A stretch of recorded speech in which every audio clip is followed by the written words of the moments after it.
Hola, buenas tardes. ¿Me están escuchando? Hola, profe, sí, se le escucha. Bueno, mm, en vista pues de la situación ahí en la universidad, nos toca eh, dar las clases en esta modalidad mm, virtual. Esperemos que el viernes podamos reunirnos de nuevo en el aula, pero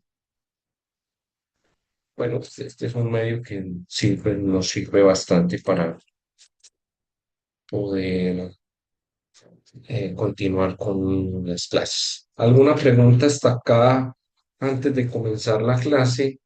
¿Tienen alguna inquietud o algún... Profe, el viernes usted menciona que la clase sí sea en el aula, pero el viernes sí hay clases normal, La verdad que es pues el el día día de la familia. de la familia. Pues por ahora todo normal, si no, la damos por este medio también, no habría ningún problema. Listo. Ah, listo, profe. Profe, entonces el parcial sería el viernes. Este Pues viernes en de, 8. Ujú. ajá. Ah, listo, profe. Bueno, vamos a continuar. Están viendo mi pantalla, ¿sí? Sí, profe, Sí, se ve. señor. Entonces vamos a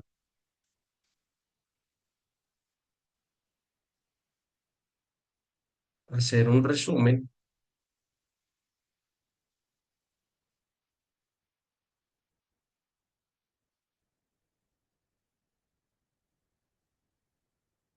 Luego vamos a pasar a definir lo que es eh, el índice de refracción.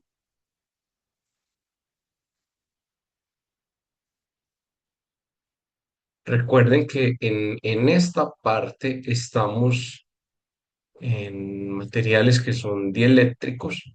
Entonces vamos a ver el índice de refracción en materiales dieléctricos, lo que es la ecuación de propagación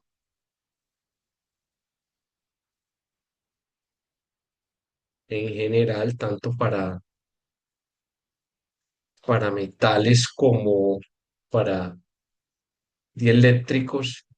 Y luego vamos a pasar a la parte de metales, que a partir de la ecuación de propagación, pues la ecuación de propagación vamos a ver que tiene dos términos.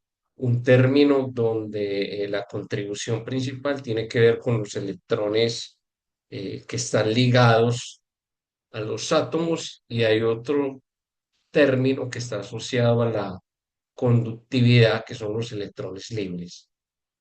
Metales, acá vamos a definir una cosa muy interesante que es lo que se llama la frecuencia ah, plasmónica. La plasmónica es un área de mucha pertinencia hoy en día, sobre todo para sensores. Se está usando mucho en medicina. Y vamos a comenzar con la parte de absorción en semiconductores.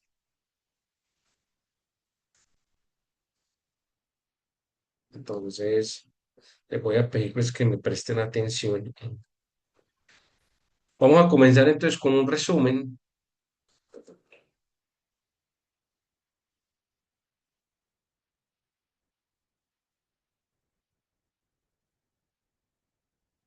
Arranquemos con un resumen.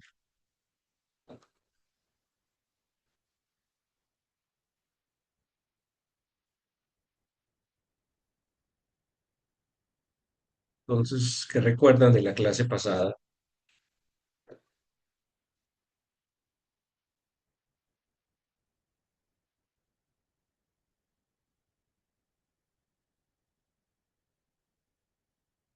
¿Qué recuerdan, jóvenes? Ah, escucho lo que de la clase pasada.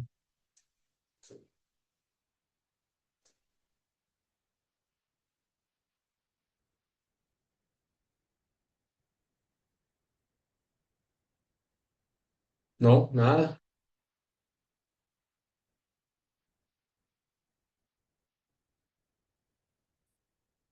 Hola, nada.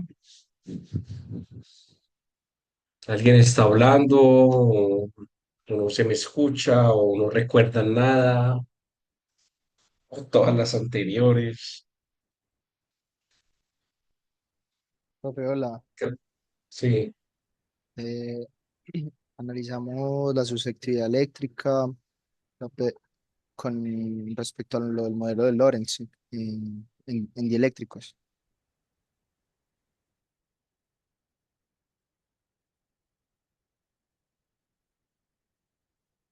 muy bien. Entonces, encontramos una expresión cuando uno tiene un material,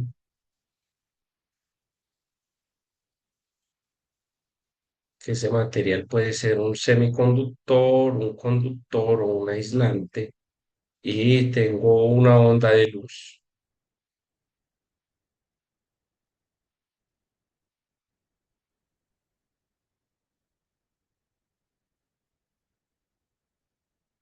Esa onda de luz se representa un campo eléctrico. Este material tiene lo que se llama una función de transferencia, que puede ser la polarización o la polarizabilidad, la susceptibilidad eléctrica de primer orden, que es, nosotros estamos considerando la parte que más contribuye, el índice de refracción y la permitividad relativa. Cualquiera de estas cuatro, todas cuatro están correlacionadas, corresponden entonces a la función de transferencia de mi sistema. Este sistema físico, que de nuevo puede ser un conductor, semiconductor y un aislante, tiene bandas de conducción, bandas de valencia, y esta onda de luz que está interactuando, pues en un principio puede decir que ella tiene una frecuencia omega, y el sistema tiene, se llama una frecuencia de resonancia, o puede tener diferentes frecuencias de resonancia, que esto es súper importante aquí para nosotros. Cuando la luz interactúa con el material, nosotros encontramos una función de transferencia para ah, polarización, la polarizabilidad, y esa función de transferencia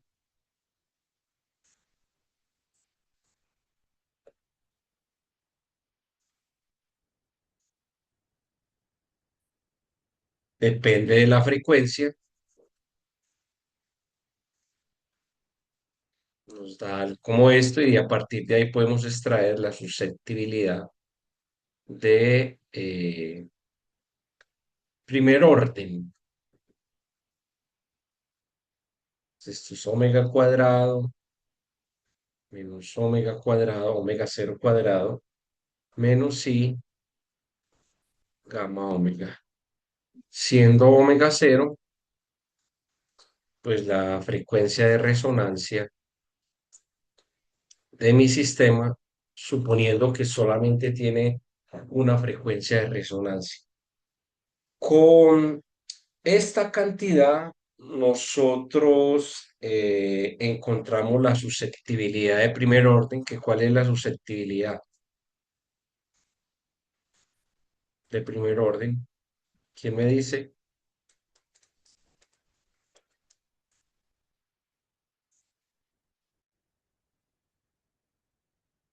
Nos daba X cero, ¿no? Omega cero al cuadrado, y esto ¿sobre qué?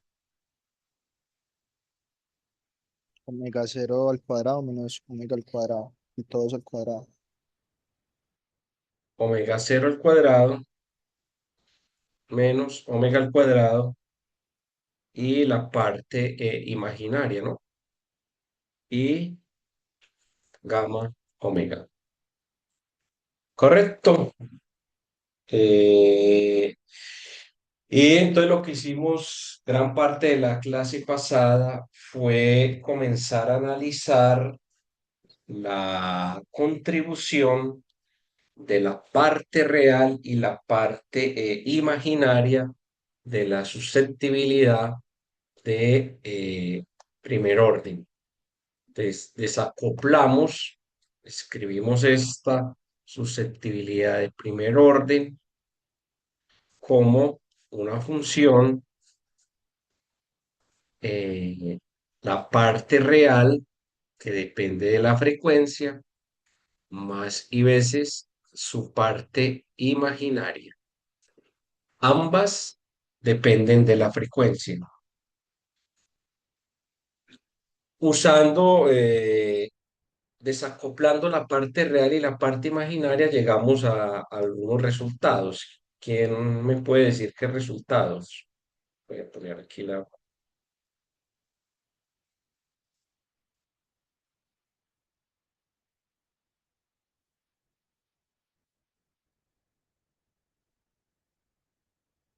¿Quién me puede hablar un poco de los resultados?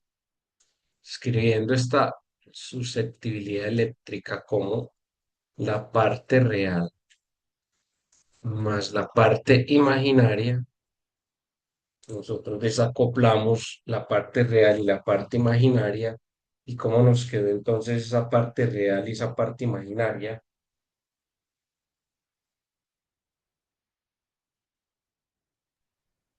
La real quedó como x0 por omega cero al cuadrado, Entonces la parte real quedó como Q0 omega cero al cuadrado, omega cero cuadrado. por, entre paréntesis, omega cero cuadrado menos omega al cuadrado, y todo eso Ujú. sobre omega cero cuadrado menos omega cero al cuadrado, pues todo eso entre paréntesis, Omega cero cuadrado menos, menos omega cuadrado al cuadrado menos omega cuadrado por no, más gamma cuadrado, omega cuadrado. Esa es la parte real. ¿Cierto? Y la parte imaginaria, ¿cómo nos quedó la parte imaginaria?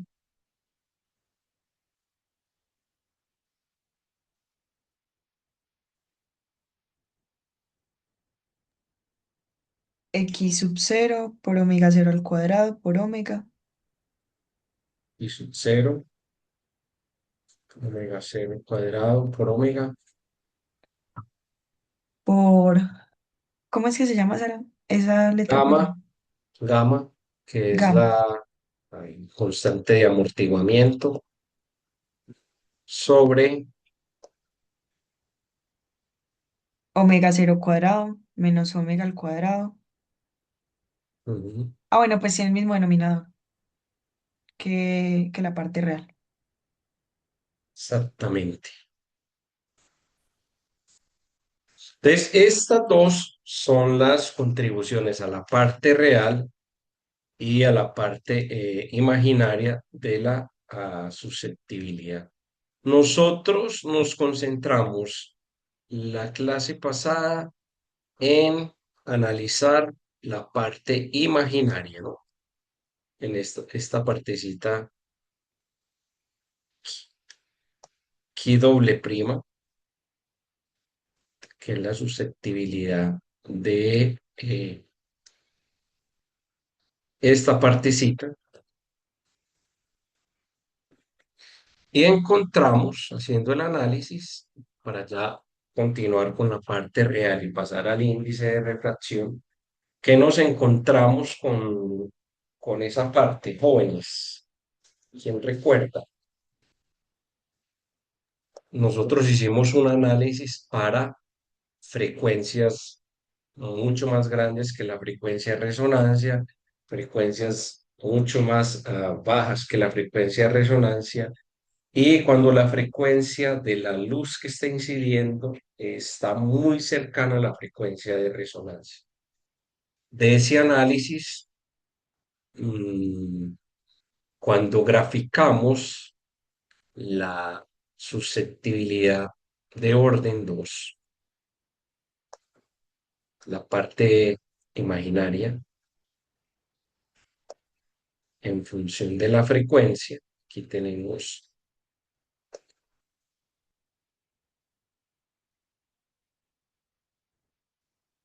la parte imaginaria, aquí está la frecuencia, por acá está la frecuencia de resonancia. Entonces vimos que haciendo un análisis rápido para llegábamos a una curva que era más o menos así.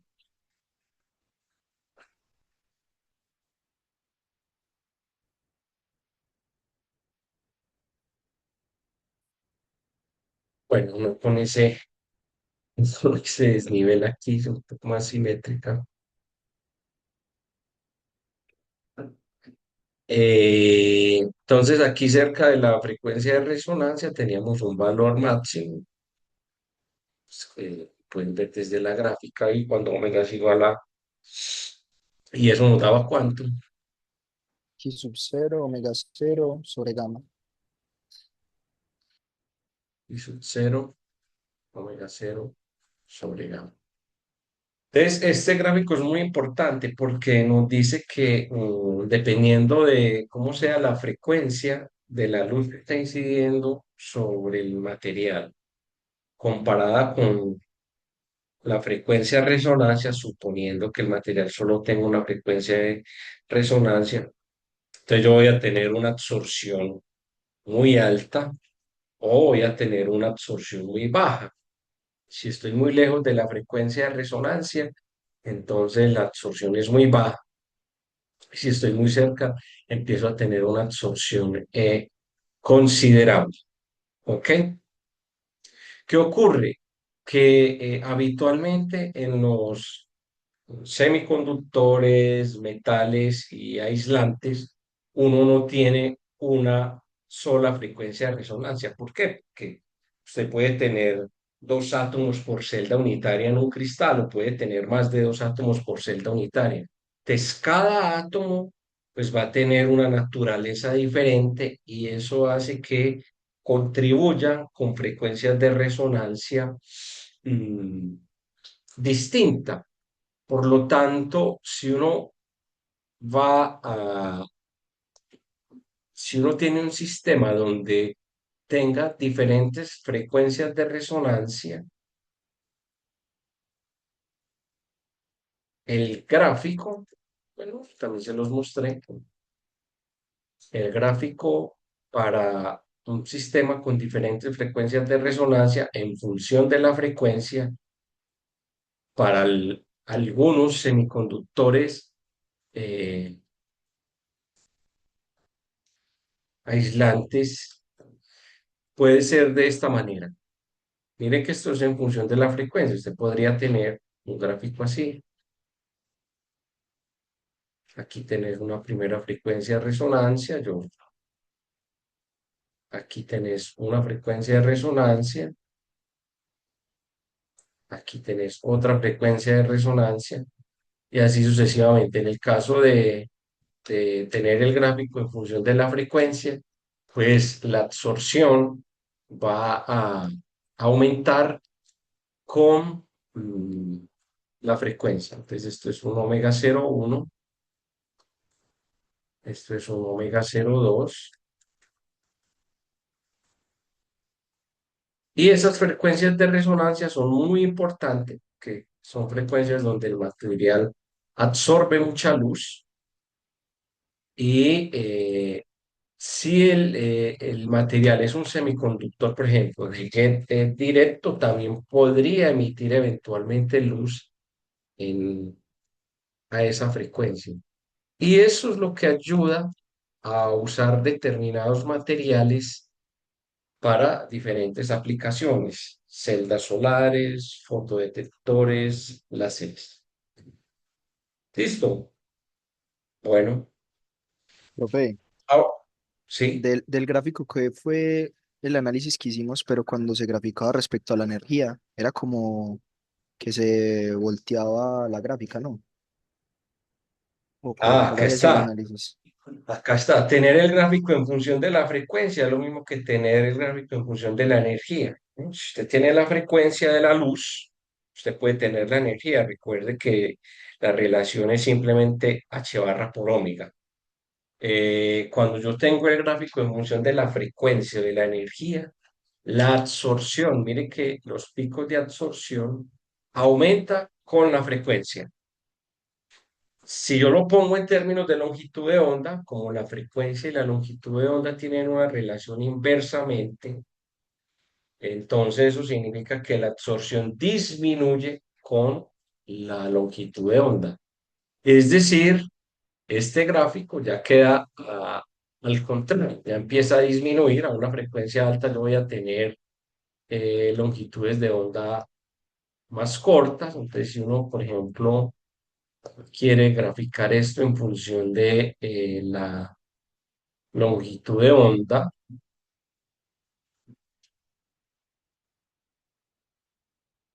le quedaría así. Aquí vuelvo y tengo la susceptibilidad. Entonces, ya este pico que queda por acá eh, va a quedar aquí. ¿Sí? Entonces, frecuencia queda por acá y ya empiezan a decaer los otros picos.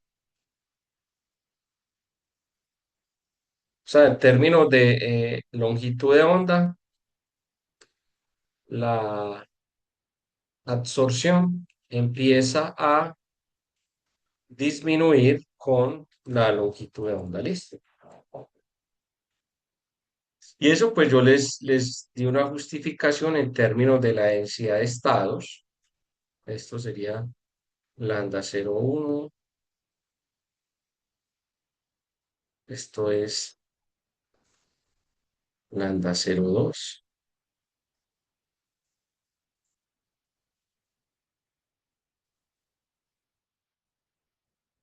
Entonces mire que ahí la absorción decae con la longitud de onda. Ok, ¿vamos bien hasta ahí? ¿Alguna pregunta? Bueno, ahora vamos a hablar un poco. Ya sabemos que la interpretación física, entonces, de la parte imaginaria de la susceptibilidad va a estar asociada a la manera como el material absorbe o emite luz. Ahora nos vamos a concentrar en la parte real, que también es muy importante, sobre todo en eh, semiconductores y aislantes. También en metales, porque nos va a mostrar cuando veamos la parte de metales, pues vamos a ver por qué un metal es altamente reflectivo o opaco. Entonces, miren la parte real de la susceptibilidad. ¿Qué ocurre? Esa parte real, si uno la grafica, nos va a quedar de la siguiente forma. Ya voy a traer esa ecuación para acá.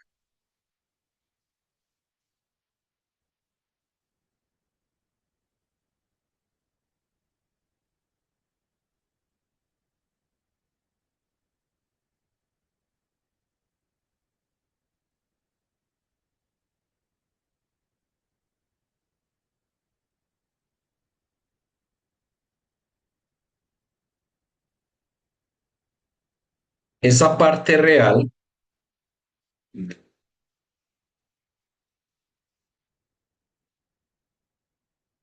cuando uno la grafica, mire que si omega es cero, ¿qué nos da? Cuando omega es cero.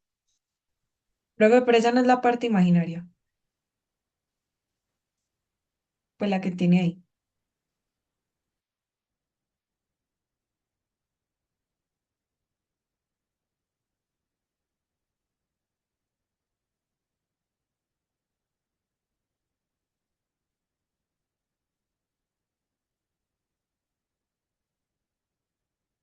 Bueno, acá está.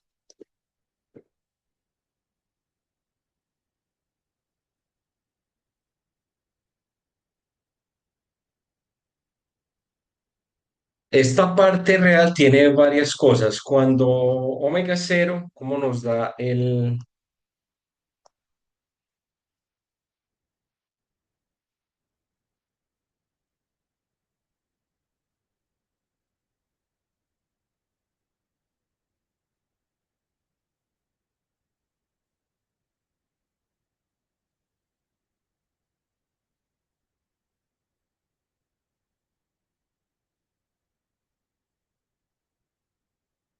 Bien, cuando omega cero, ¿qué valor nos da?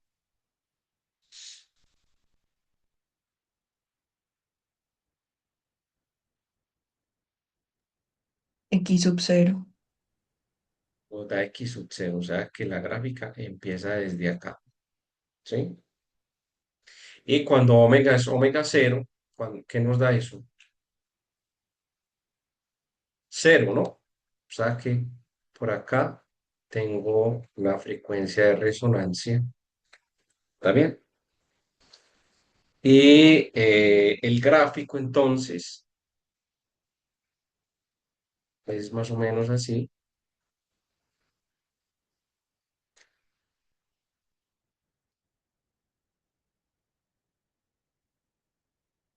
Tengo un cambio. ¿Qué es esto?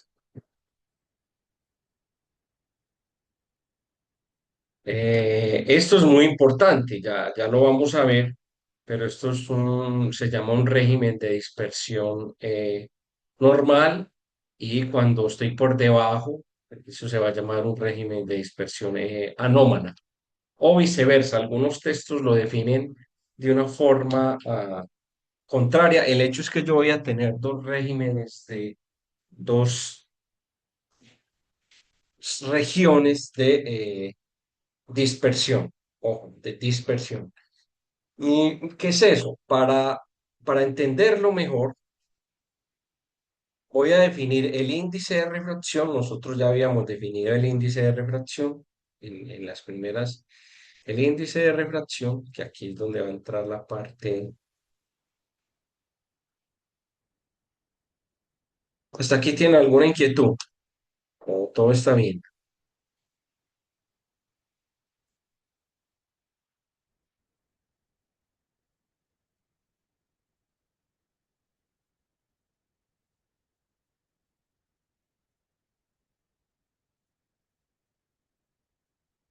El índice de refracción, que también hace parte, se puede emplear como una función de transferencia de mi sistema. Nosotros lo habíamos definido n al cuadrado como, escribir aquí en negro,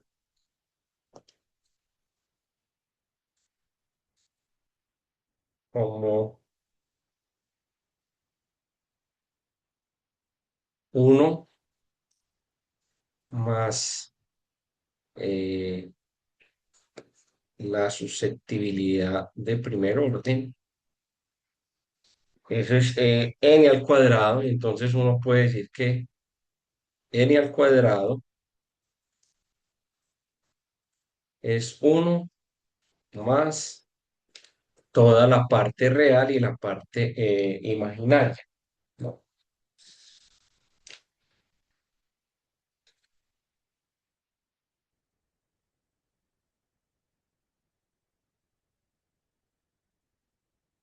Voy a robarle esta ecuación para acá.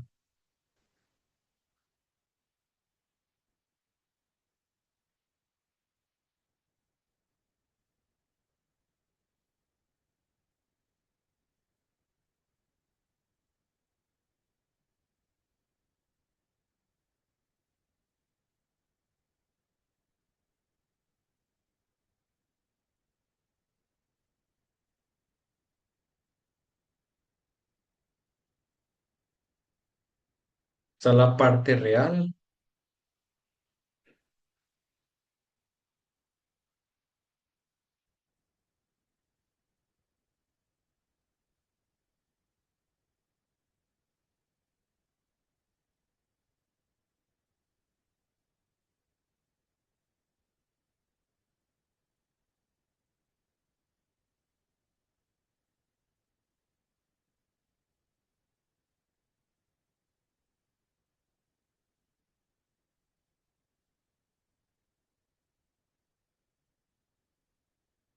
Yo lo escribo aquí. Esto es la parte real más y veces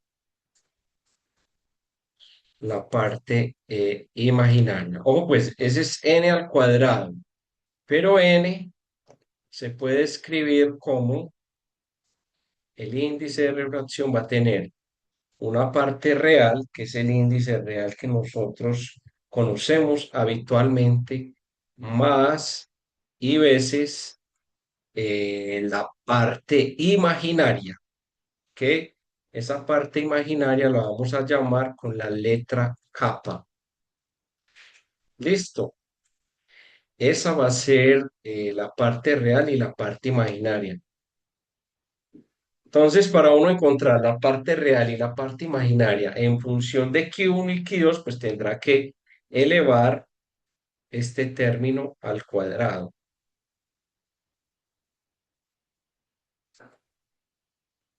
Este término al cuadrado es n al cuadrado menos dos veces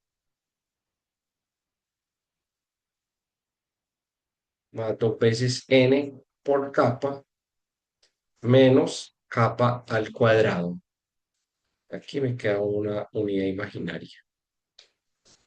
Y ahí yo puedo igualar la parte real y la parte imaginaria. Entonces yo voy a tener que n al cuadrado menos capa al cuadrado más i veces dos n capa es igual a quién, a uno más Q sub e real, Q prima más i veces Q doble prima. Entonces yo puedo igualar aquí la parte real con la parte real y la parte imaginaria con la parte imaginaria. Entonces n cuadrado menos capa cuadrado es igual a uno más Q prima. Voy a llamar esto la ecuación uno.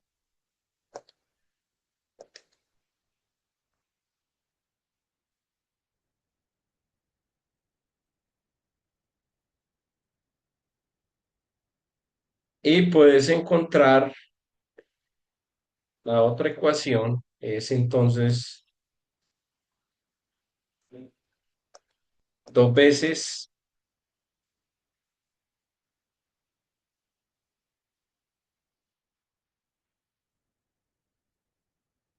n capa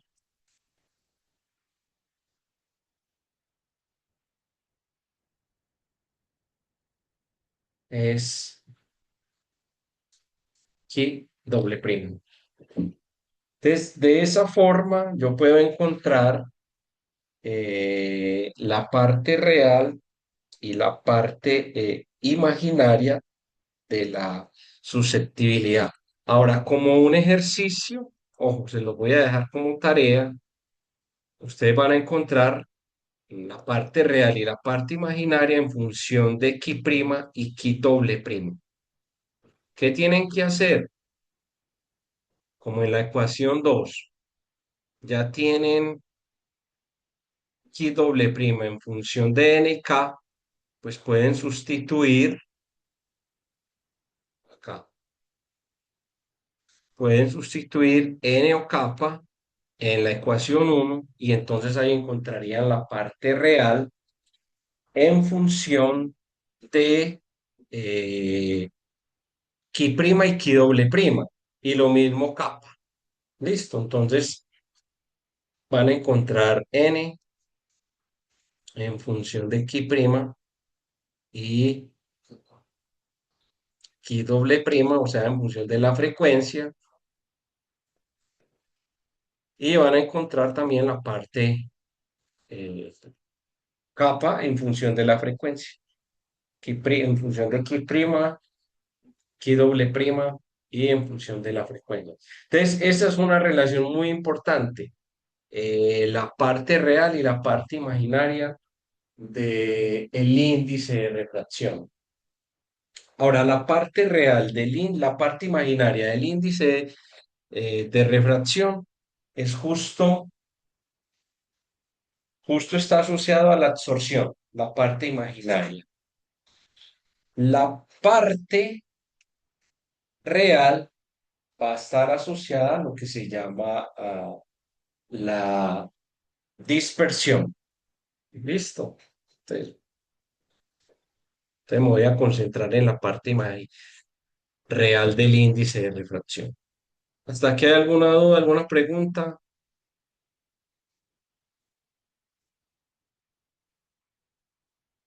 Voy a suprimir esto.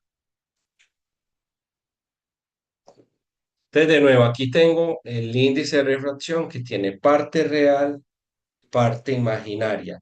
La parte real del índice de refracción va a estar asociado a lo que se llama la dispersión de la luz en el material, y la parte imaginaria del índice de refracción va a estar asociada a la absorción. ¿Ok?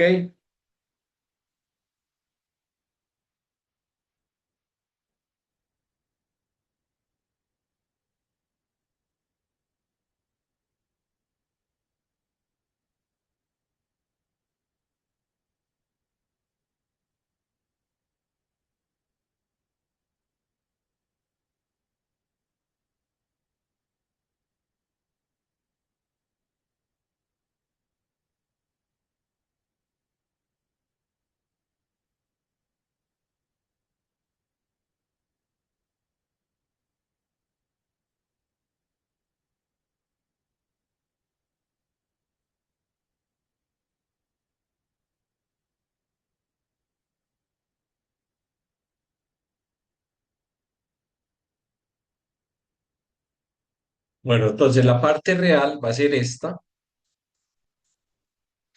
y cuando uno encuentra una forma de n en función de la frecuencia, de la manera como les acabo de mostrar, entonces ese índice de refracción que está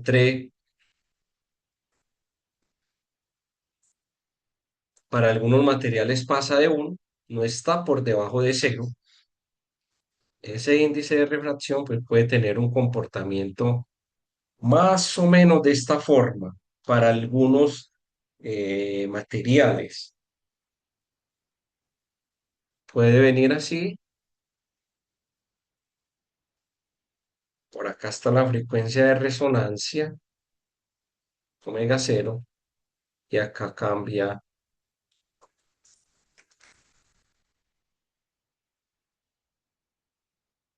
Esta es la parte real.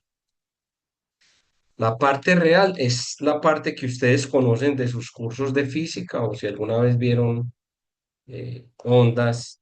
Entonces esta es la parte real, el n, que ese n tiene que ver con cómo cambia la velocidad de una onda de luz dentro de un medio. Eh, Ese es el índice de refracción. Entonces, el índice de refracción es sumamente importante cuando uno está estudiando, por ejemplo, guías de onda.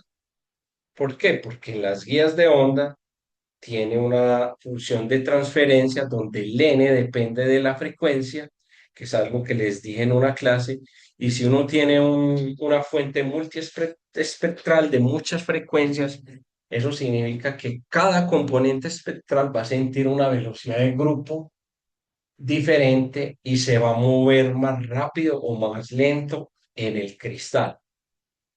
Un efecto del índice de refracción, lo que ocurre en un prisma, lo que ocurre en una fibra óptica, lo que ocurre cuando ustedes ven el arco iris, un efecto refractivo que está asociado al índice de refracción también. Entonces, la dispersión, la parte real del índice de refracción, es muy importante para entender la propagación de ondas en general en dieléctricos y en semiconductores. ¿Está aquí alguna pregunta, alguna duda? Miren, estos slides yo ya se los había mostrado. Déjame, yo miro aquí este slide aquí.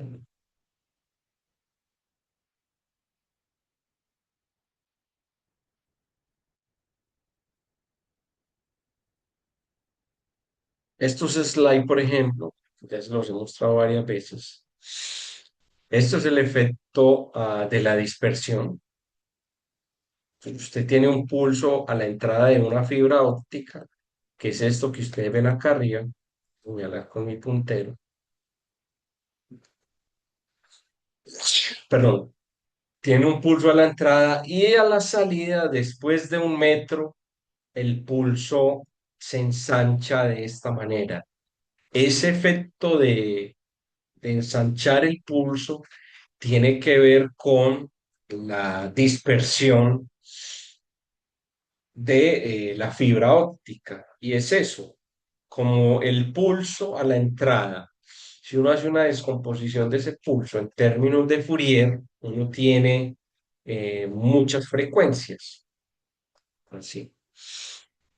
Si yo tengo ese pulso y ese pulso lo represento en términos de frecuencias, yo puedo decir que esto es la sumatoria desde k igual a 1 hasta n de a sub k e a la i k sub n, bueno, omega n t.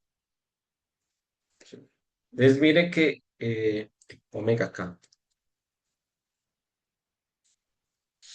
Mire que acá cada componente de Fourier pues, va a tener una frecuencia eh, diferente y esa frecuencia va a viajar a lo largo de la fibra a una velocidad de grupo, diferente, y eso hace que el pulso se ensanche de esta manera que ustedes lo están viendo acá.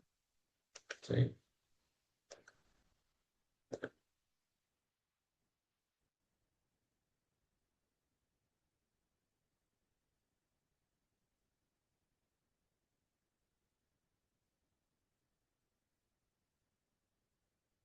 Sí, es claro, miren acá, cuando el pulso está en la entrada, pues, por eso la distancia es 0, aquí estoy simulando un pulso de picosegundos.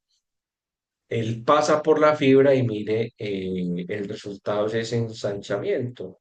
Y los colores que ustedes ven ahí, pues esos colores representan algunas frecuencias, unas se mueven más rápidos que otras a lo largo de la fibra óptica. Ese es el fenómeno de dispersión en las fibras. Y es muy importante entonces en fibras uno conocer cuál es la dependencia de N con omega. Para eso existen muchas técnicas. Hay una técnica que se llama elipsometría, donde uno puede medir el índice de refracción de un material en función de la frecuencia. Y cuando vos medís el índice de refracción, puedes medir el índice de refracción en función de la frecuencia, puedes conocer esa parte real y esa parte imaginaria. Entonces ya sabes dónde el material tiene una absorción alta, dónde el material tiene una dispersión anómala o una dispersión normal. Cuando yo hablo de dispersión anómala o dispersión normal, es esto, jóvenes, el pulso se puede ensanchar, como ustedes lo ven acá, pero también puede haber un efecto de que sea más corto, sea mucho más corto. Eso depende entonces del régimen de dispersión, si yo estoy en la parte positiva, en la parte negativa o en la parte de la curva que yo les acabo de mostrar. ¿Preguntas hasta ahí? ¿No?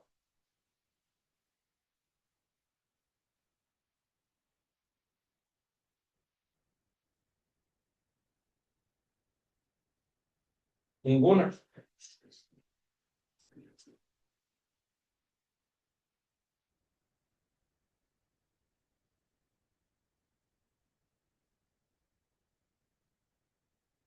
Muy bien.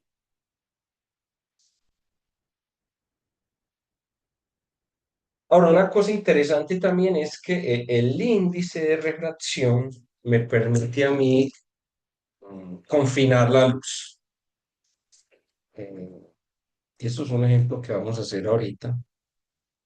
¿Qué me refiero con confinar la luz? Me refiero a esto.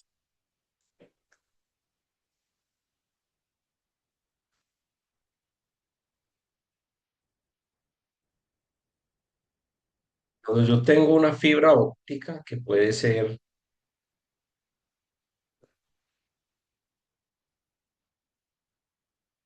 esto lo voy a escribir así en una nota.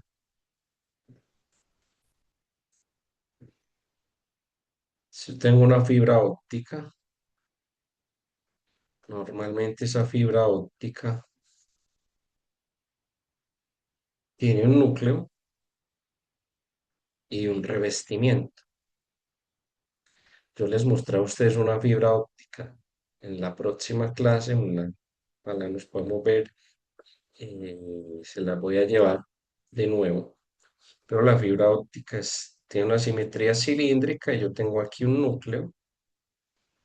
Ese núcleo habitualmente tiene un diámetro de 8 micrómetros y la luz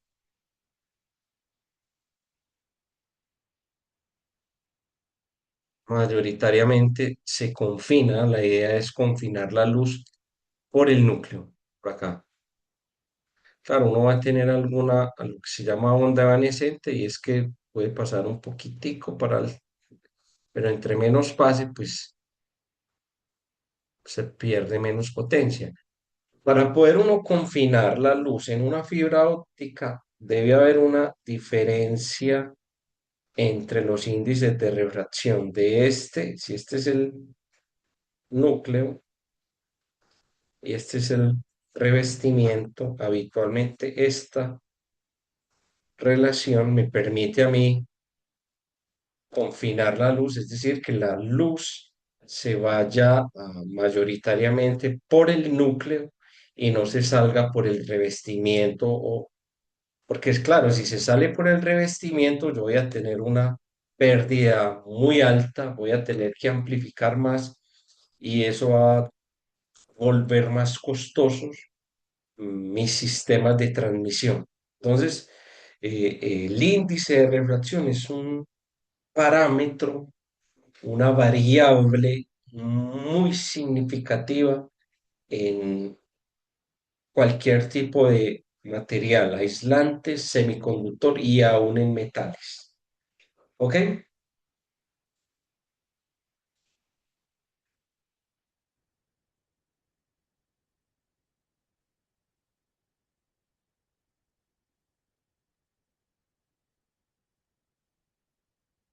Yo-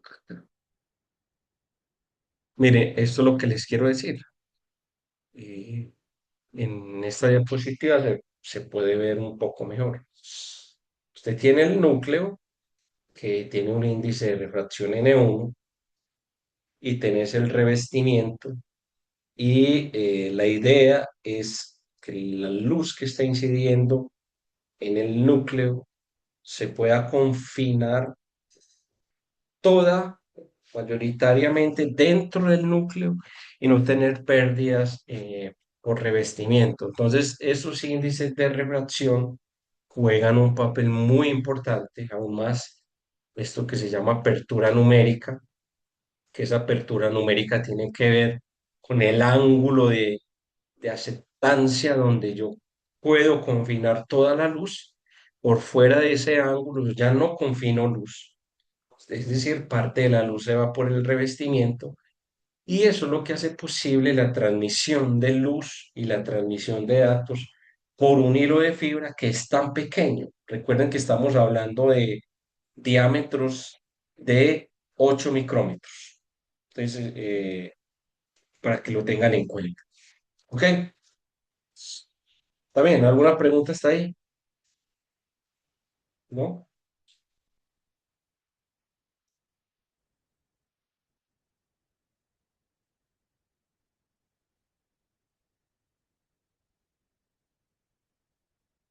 ¿Todo bien?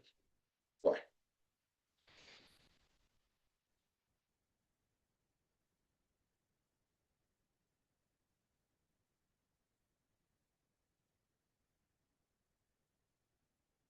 ahora voy a pasar a algo que se llama la ecuación de propagación.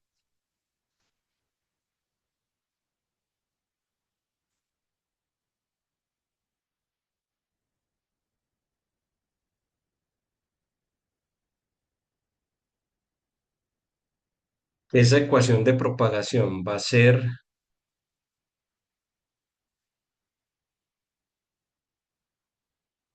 ser útil tanto para cristales aislantes como para metales y semiconductores.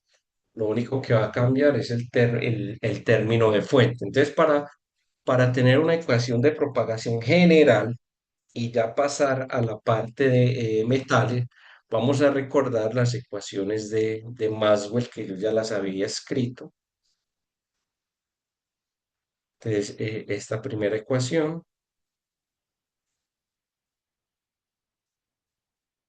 la divergencia de D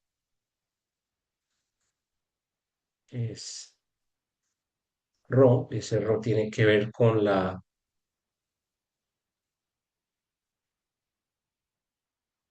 densidad de carga. La otra es la divergencia de B, es cero. Bueno, estas ya sabemos, campos eléctricos se generan por densidades volumétricas de carga y no existen monopolos magnéticos. La tercera ecuación es el rotacional de E, la variación de campos eléctricos me da la variación de genero campo magnético y viceversa. Si yo tengo variaciones en el campo magnético, pues esas variaciones van a ser debidas a variaciones en el campo eléctrico o corriente. Estas ecuaciones, sumado a las relaciones constitutivas, las voy a poner acá.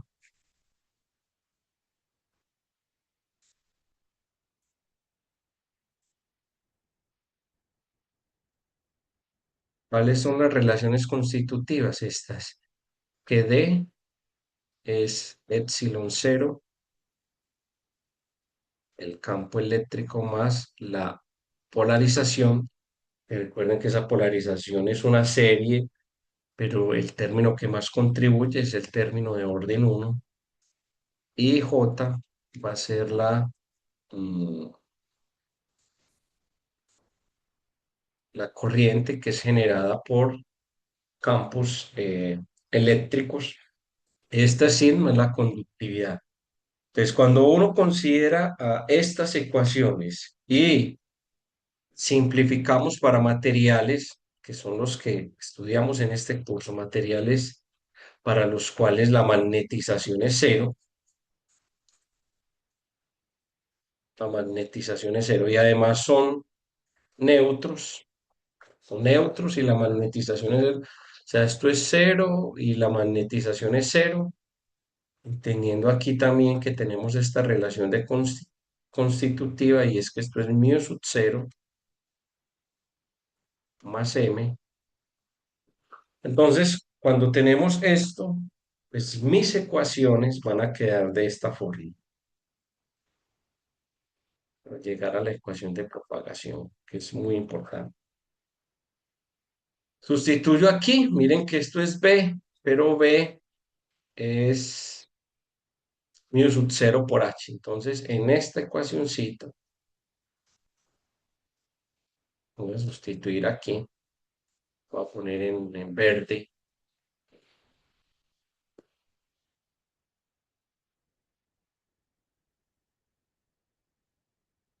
sustituyo V, V es mu sub 0 por H porque M es 0, y me va a quedar entonces que el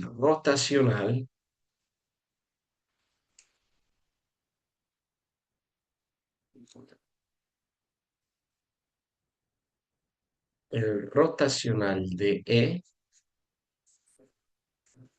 es menos la derivada, bueno, saco el mu, que es la constante de permeabilidad, ¿no? Y esto es la derivada de H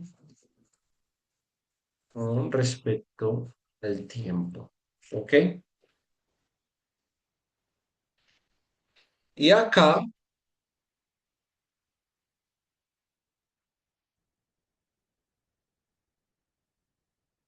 voy a sustituir, voy a escribirlo acá en azul,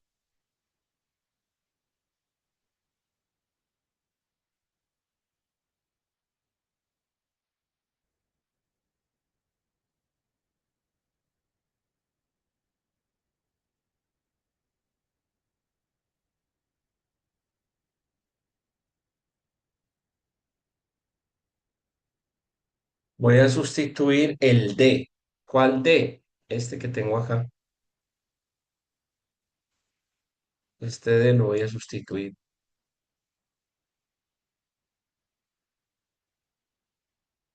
Listo. Voy a sustituir eso ahí. Me va a quedar lo siguiente. El rotacional de H es la derivada con respecto al tiempo de epsilon cero E más P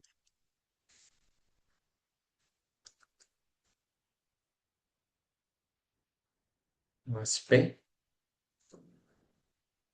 más J. ¿Listo? Más P más J. Bueno, eso yo lo mm, puedo distribuir esa derivada y este término me queda así. Rotacional de H es epsilon cero, la derivada de E con respecto a T más la derivada parcial de P respecto a T más J, pero J es sigma por E. Listo, me quedó ese término. Ok.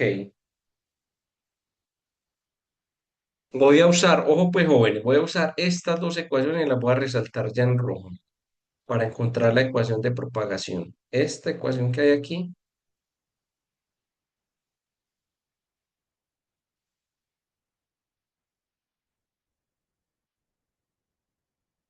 y esta otra que hay acá. Voy a llamarla asterisco y doble asterisco.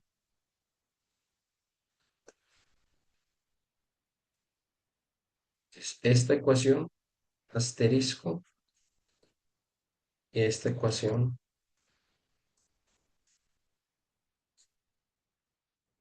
doble asterisco. Voy a usar esas dos ecuaciones para encontrar la ecuación de propagación. ¿Qué voy a hacer? Ojo, ¿qué voy a hacer? Voy a sacar el rotacional a la primera ecuación, a ambos lados de la ecuación, el rotacional. Entonces, el rotacional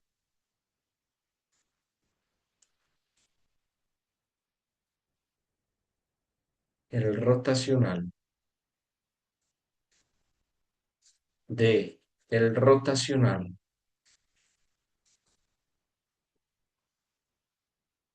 igual a menos mu, la derivada parcial total y el rotacional, como son esas derivadas conmutan, entonces lo mismo que tener la derivada temporal y aquí el rotacional de H. Te saqué rotacional a ambos lados en la ecuación asterisco. Ahora, esto que ustedes ven aquí, el rotacional de H, Yo lo voy a sustituir acá y me va a quedar lo siguiente.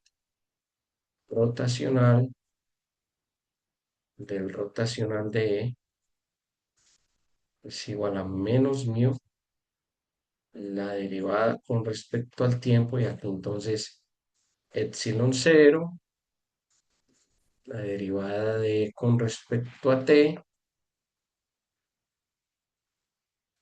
más la derivada de p con respecto a t, más sigma por e. Hasta aquí me sigue, ¿no hay alguna duda?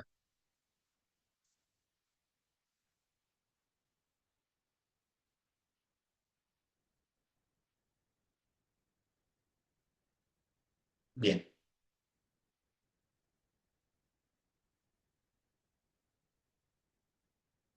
Y si distribuyo esa derivada temporal, voy a tener lo siguiente. ¿Se recuerdan que es un rotacional? Sí, ¿cierto?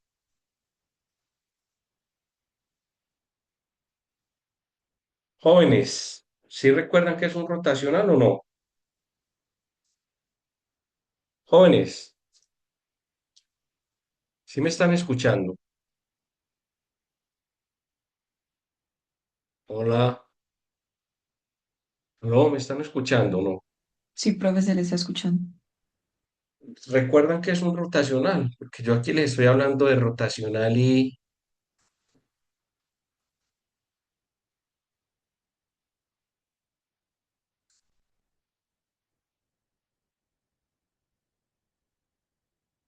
¿Sí o no? Aquí distribuyo la derivada ah, temporal. Esto es mu cero,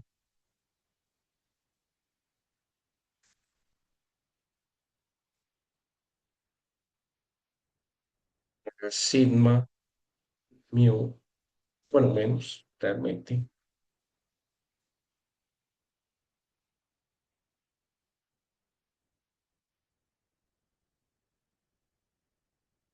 La derivada de eh,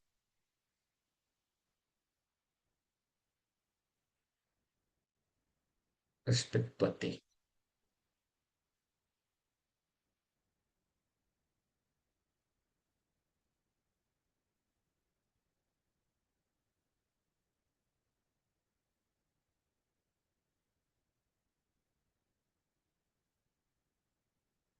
Y aquí ya voy a tener la ecuación.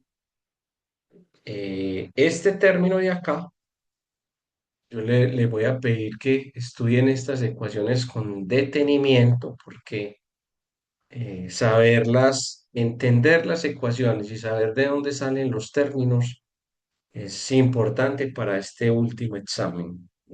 Entonces, que no nos vaya a pasar lo que les pasó en el segundo punto del tercer examen, que la mayoría no lo hizo, aún estando desarrollado en las notas de clase. Lo hice en clase. Pues, hay que prestarle atención, y si tienen alguna duda, pues me preguntan.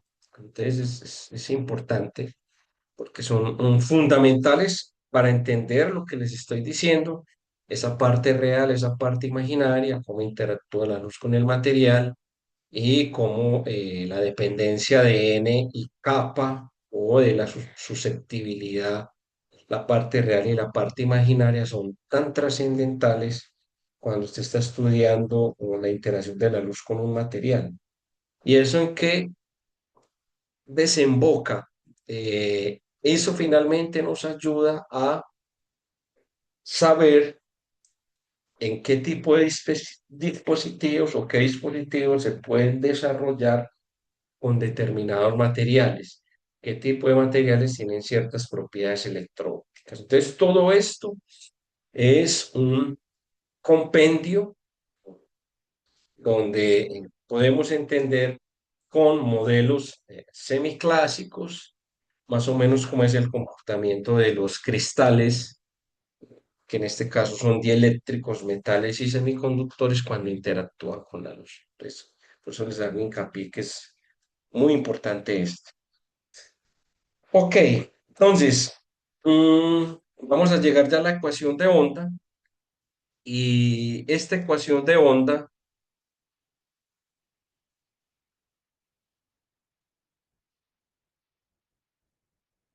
desde acá, ya vamos a llegar a una ecuación muy bonita, de hecho. Entonces, esta ecuación de onda, voy a usar lo que se llama la relación de Gibbs. Relación de Gibbs. Gibbs fue el inventor del cálculo vectorial. Entonces, todo lo que ustedes han estudiado como divergencia, rotacional, gradiente, todas las operaciones relacionadas, campos vectoriales, tiene que ver de alguna manera con este señor Gibbs, un matemático bastante interesante que nos enseñó esta parte del cálculo vectorial. Entonces, la relación de Gibbs es esta. Uno tiene un rotacional de dos vectores y ese rotacional yo lo puedo escribir como eh,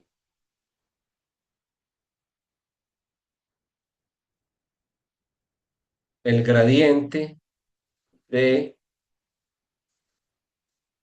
la divergencia de E menos Laplaciano al cuadrado, menos Laplaciano del campo. Esa es la relación de Gibbs. Ok, entonces voy a sustituir esa relación de Gibbs en mi ecuación para poder encontrar ah, esa, el término genérico de mi ecuación. Es, esto usted lo van a demostrar. Esta, si el sistema tiene un comportamiento lineal, esto es cero. Es decir, si P es epsilon cero, chi 1 por E, entonces vamos a tener que esa divergencia es cero. Si esa divergencia es cero, entonces la ecuación me va a quedar así. Me va a quedar que menos el laplaciano de E es igual a menos mu sub cero,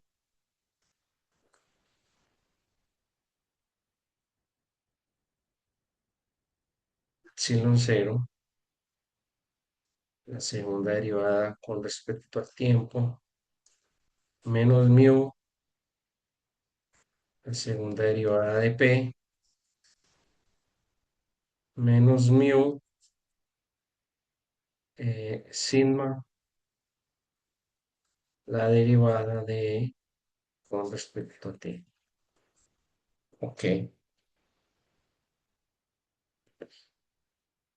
Y acá voy a tener lo siguiente,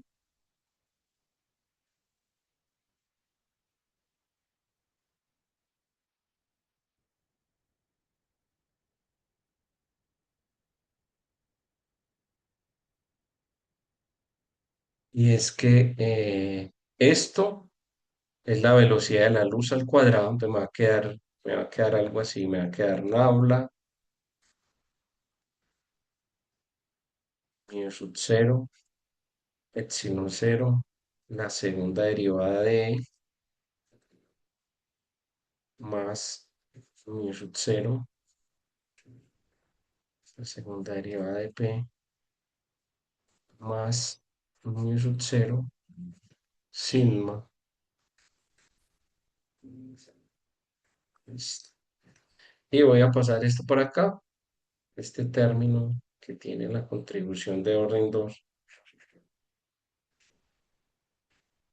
menos mu sub cero, epsilon cero, la segunda derivada de E, y esto es igual a mu sub cero, la segunda derivada de P,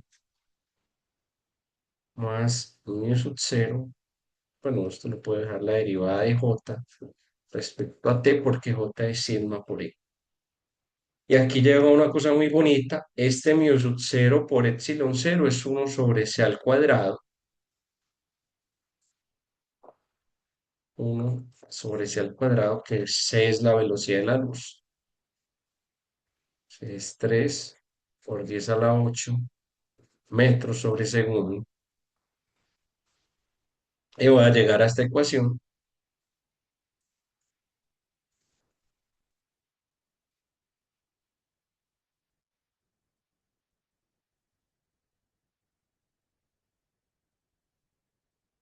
que es súper importante.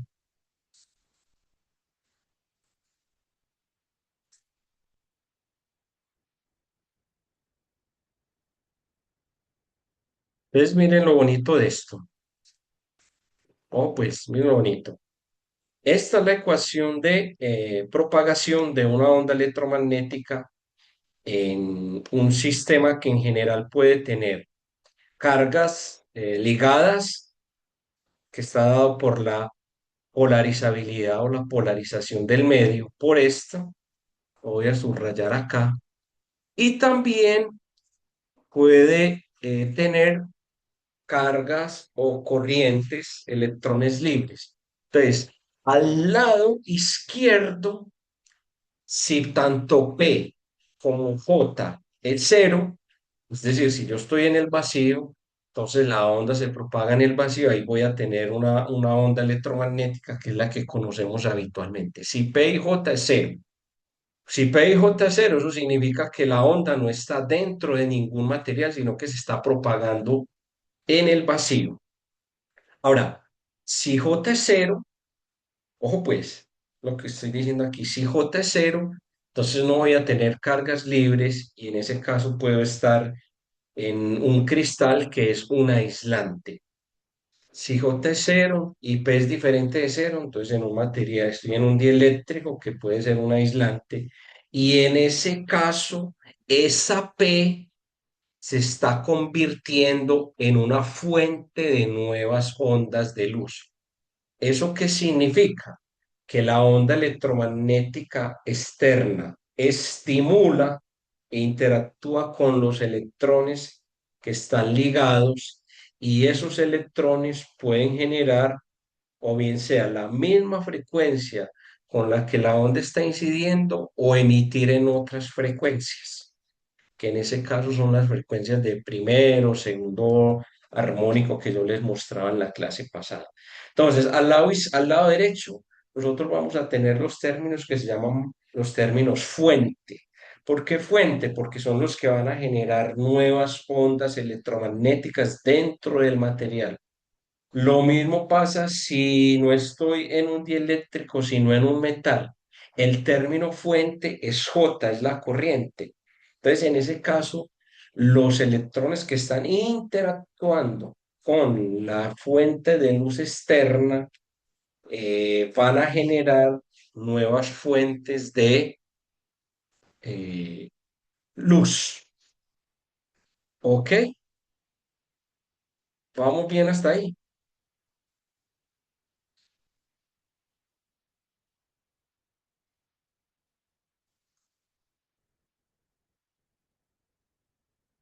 Caso particular,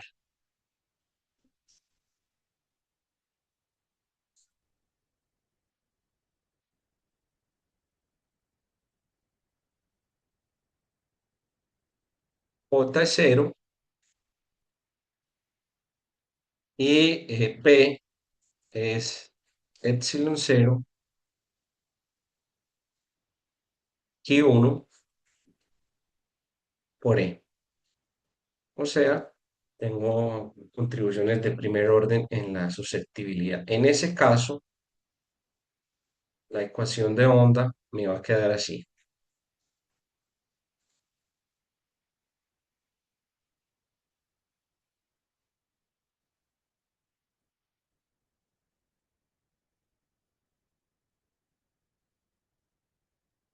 Entonces, mu cero, y aquí me va a quedar epsilon cero, Q1, la segunda derivada de E con respecto a T2, más, bueno, cero es J. ¿Listo?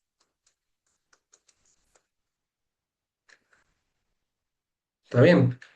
Lo vi. Y ahí yo pasar,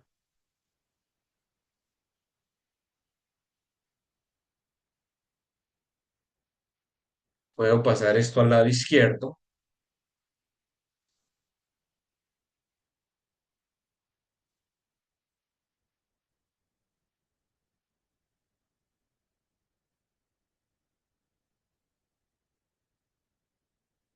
Voy a tener que esto es menos uno C2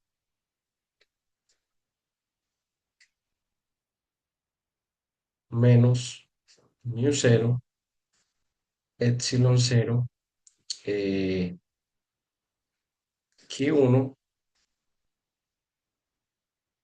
por la segunda derivada de respecto a t. Listo. Y todo esto igual a cero. Cero como vector. Muy bien. Ahora voy a sacar como factor común. De nuevo, esto es uno sobre c al cuadrado. Y me va a quedar lo siguiente.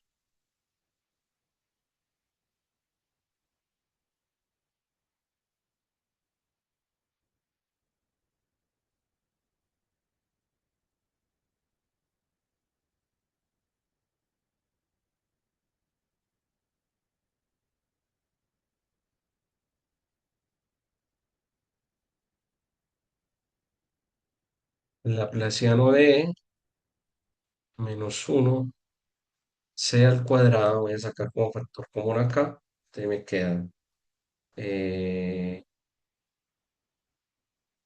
1 sobre c al cuadrado, la segunda derivada de e con respecto al tiempo.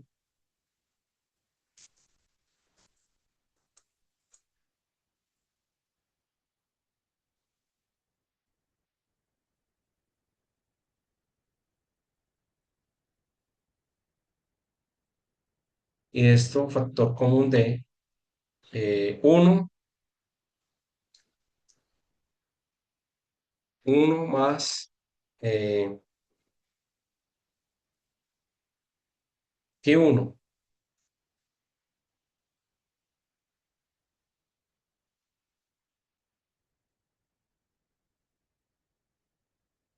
Y esto igual a cero. Recuerden que esto es n al cuadrado. Entonces, lo que voy a tener acá es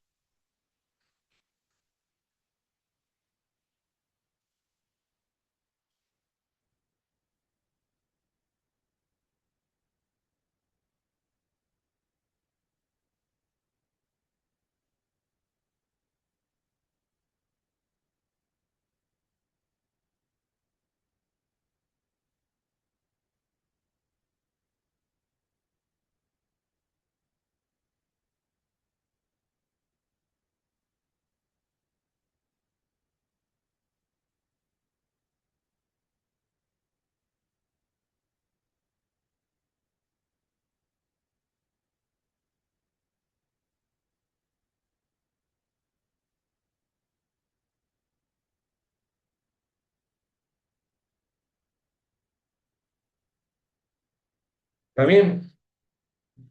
Muy bien. ¿Alguna pregunta hasta acá?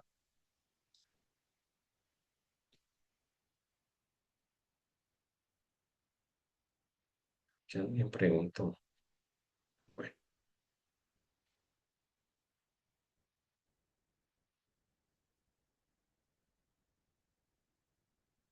muy bien.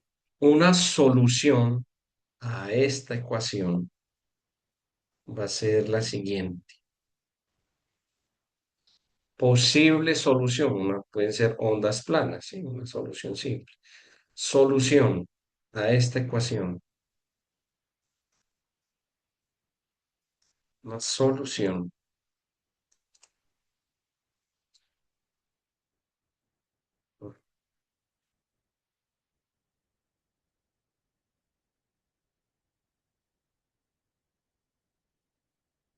una posible solución a esa ecuación es esta. El campo eléctrico es E por E0, E a la I.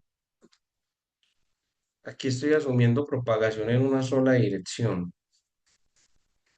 K mayúscula Z menos omega T. Esta es una posible solución,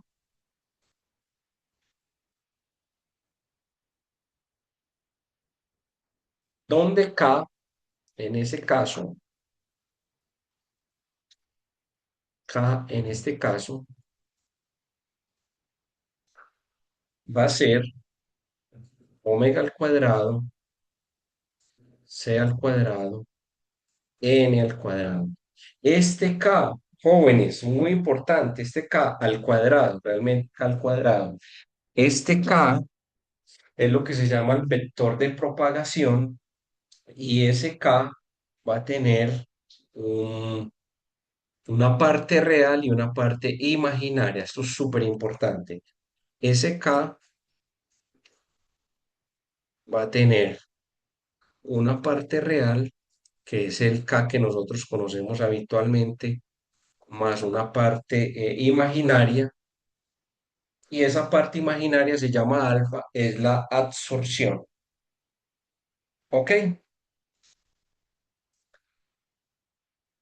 Presten atención, pues voy a sustituir. Esta es la relación entre K, ¿sí? Entre K y N, esa es la relación, ya lo pueden ver ahí, teniendo que N ya lo habíamos definido atrás, N es simplemente N más I veces kappa. Entonces mire que hay una relación entre la parte real y la parte imaginaria. Y lo voy a hacer acá para que una vez lo tengan presente. Entonces, kappa, K es omega C por N. Y si yo sustituyo, entonces voy a tener que K más I alfa es W sobre C, que es frecuencia. Entonces esto es N más I veces kappa. Y ahí ya puedo encontrar la relación, esas relaciones que van a ser súper importantes. Entonces, K, el número que está asociado a la propagación, es W C sobre N, la parte real. Y alfa, ojo, alfa es omega sobre C por kappa. Esto lo van a usar mucho. Entonces, la relación entre la absorción y lo que se llama el coeficiente de extinción.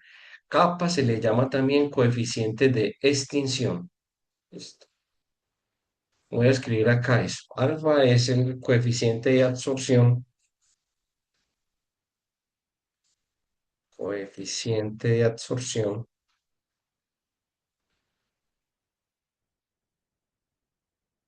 Y kappa se llama el coeficiente de extinción.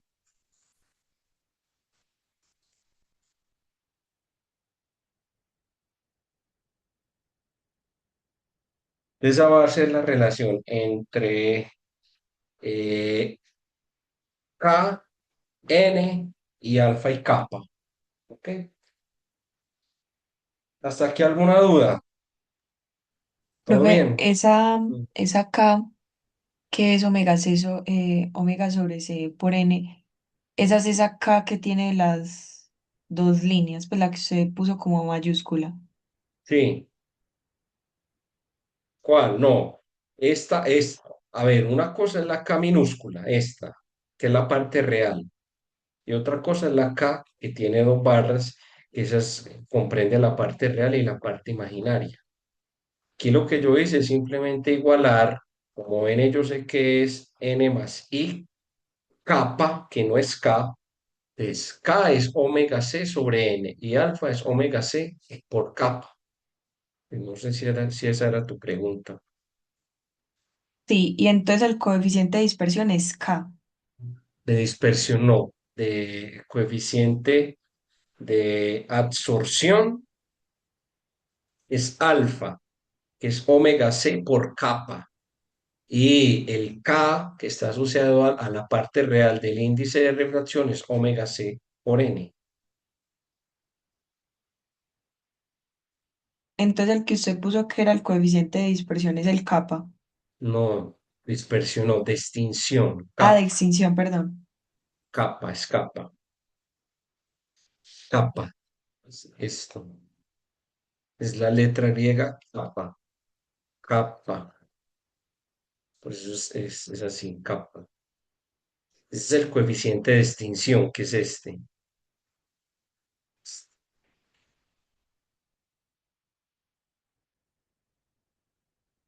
Bueno, teniendo en cuenta eso, yo lo que voy a hacer acá para que ustedes vean qué es lo que ocurre en un material ya con esta solución, ustedes pueden verificar que esto es una solución a la ecuación de onda. O sea, pueden sustituir el campo que ustedes ven acá. Bueno, de hecho es un ejercicio que les voy a dejar también. Sustituyan esto que ustedes ven acá y pueden ver que en efecto eso es una solución a la ecuación de onda del, del material. ¿Ok? Bueno.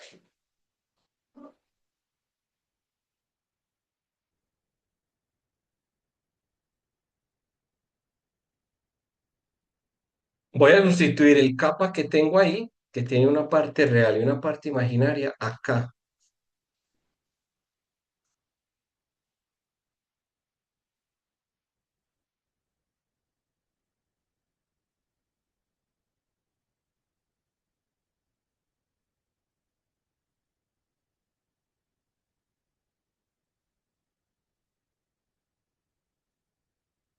Entonces, cuando sustituyo ese K mayúscula, me queda E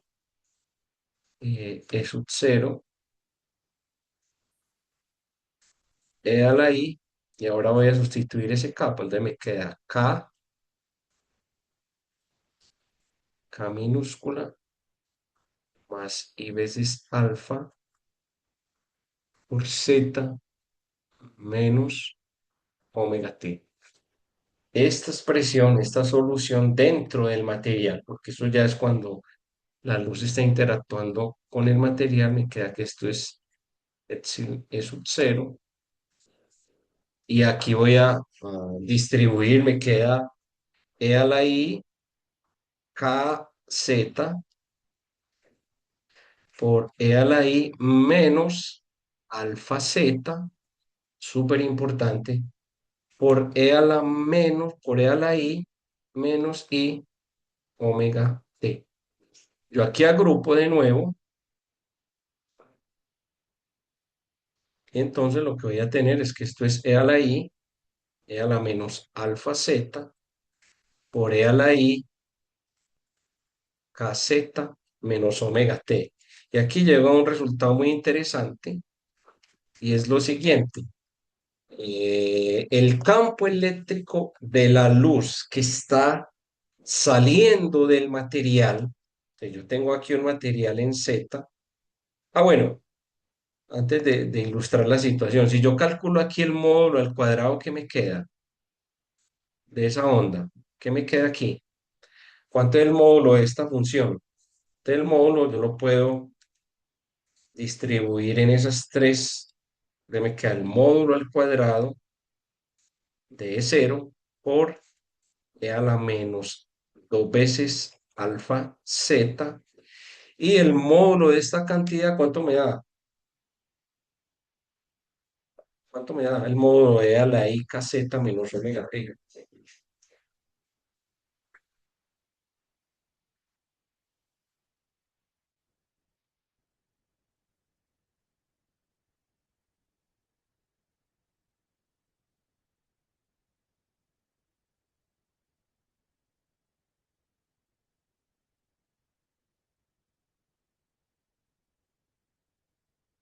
El módulo de E a la I kz menos omega t me da 1. Eso significa que el módulo del campo eléctrico es una función de z, y puede aumentar o puede disminuir dependiendo de cómo sea el alfa. Entonces, gráficamente, ¿qué es eso? Oh, gráficamente, gráficamente tenemos lo siguiente. Yo tengo acá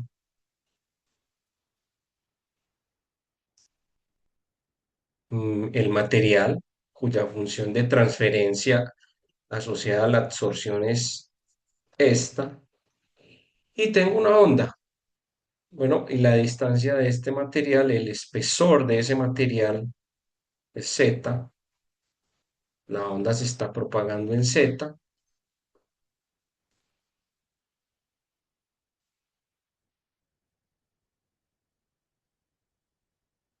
y ahí lo que voy a tener es esto. Yo tengo una onda,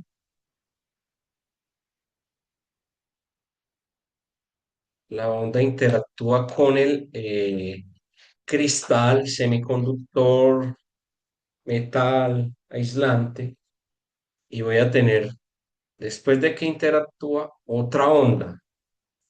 ¿Qué le va a pasar a esa onda? La amplitud de la onda, pues puede decaer con z, o sea, si el material absorbe, esta amplitud está decayendo,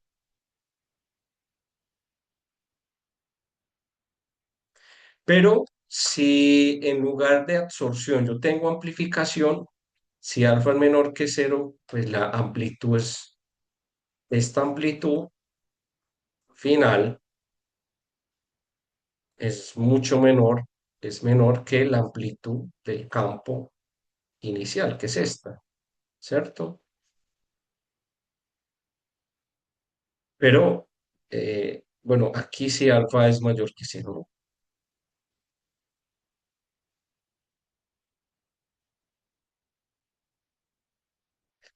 pero si alfa es menor que cero, entonces la amplitud final es mayor que la amplitud inicial y por lo tanto este material está amplificando. Ya la onda sale amplificada. Entonces mire que es una manera de ver usando las ecuaciones de Maxwell que si uno considera una solución natural de una onda plana propagándose a lo largo del eje Z, esa onda puede tener absorción o puede tener amplificación y eso depende del signo de alfa. ¿Ok? ¿Alguna pregunta hasta ahí?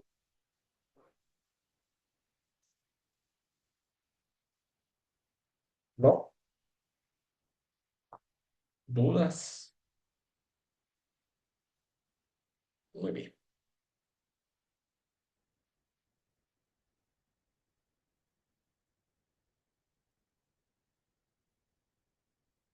Muy bien, cuando uno tiene más de una frecuencia de resonancia, en el caso general,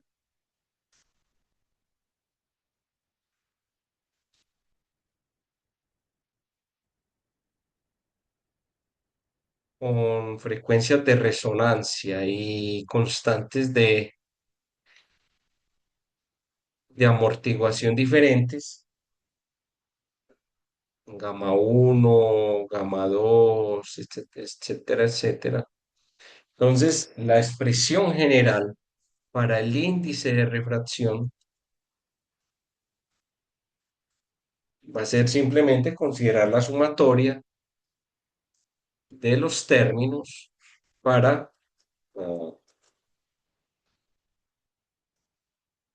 todas las frecuencias de resonancia.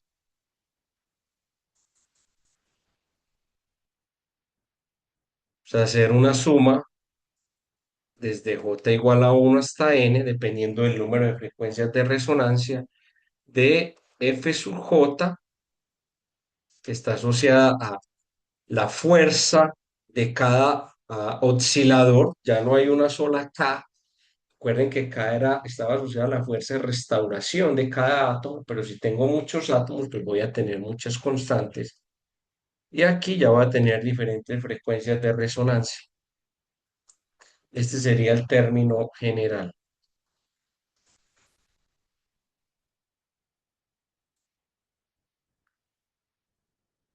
No quiero. ¿Qué pasó aquí?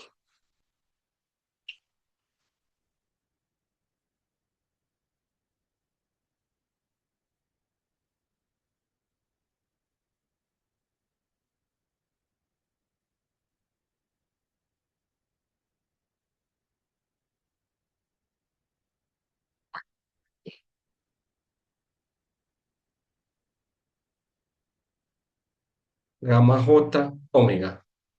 Y ahí ya tendría entonces la expresión general para el índice de refracción. ¿Listo?